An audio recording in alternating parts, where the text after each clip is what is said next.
So hello guys, আপনারা কেমন আছেন? তো আশা করি ভালো আছেন। আলহামদুলিল্লাহ, আপনাদের দোয়া এবং ভালোবাসা আমিও ভালো আছি। তো গাইস, আজকে দেখতে থাকুন আমাদের ব্লগটা। তো গাইস, আজকে আমরা সবাই মিলে একটা জায়গায় ঘুরতে যাচ্ছি।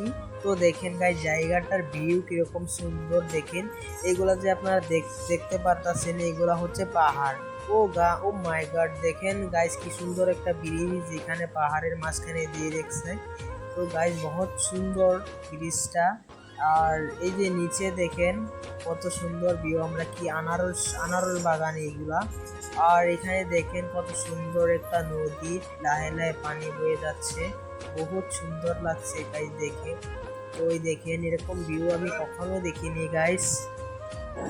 তো আমি আর কি বলবো, কি এরকম সুন্দর জায়গা গাইস, বহুত সুন্দর ভিউ গাইস। আপনারা যদি আসেন, ও মাই গড দেখেন গাইস, পাহাড়ের মাঝখানে কত সুন্দর একটা বাড়ি গাইস। এগুলা যে আপনারা দেখতাছেন, এগুলা কিন্তু পাহাড়, বুঝছেন? এগুলা কিন্তু বস্তি না, পাহাড়ের মধ্যে বস্তি হয়ে গেছে। দেখেন এই জায়গাটা কিন্তু কেরালা, বুঝছেন? এই জায়গাটা কেরালা, পেরেমবাবুর আড়িবার।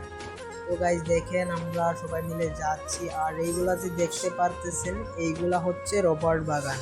কেরালা এইটা বেশি হয় রবার্ট বাগানটা। তো গাইজ এই দেখেন বহুত সুন্দর জায়গাটা। আমরা আমি কি বলবো আপনাদেরকে, এই দেখেন না, পাহাড়ের মাঝখানে কত সুন্দর সুন্দর বাড়ি ঘর।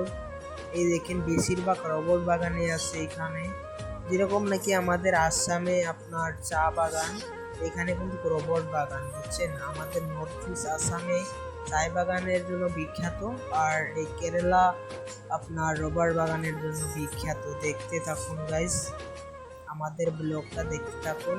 আশা করি আপনাদের কাছে বহুত ভালো লাগবে আমাদের ব্লগটা। দেখেন গাইস বহুত সুন্দর ভিউ, কিন্তু আপনারা দেখতে থাকুন আমার ব্লগ।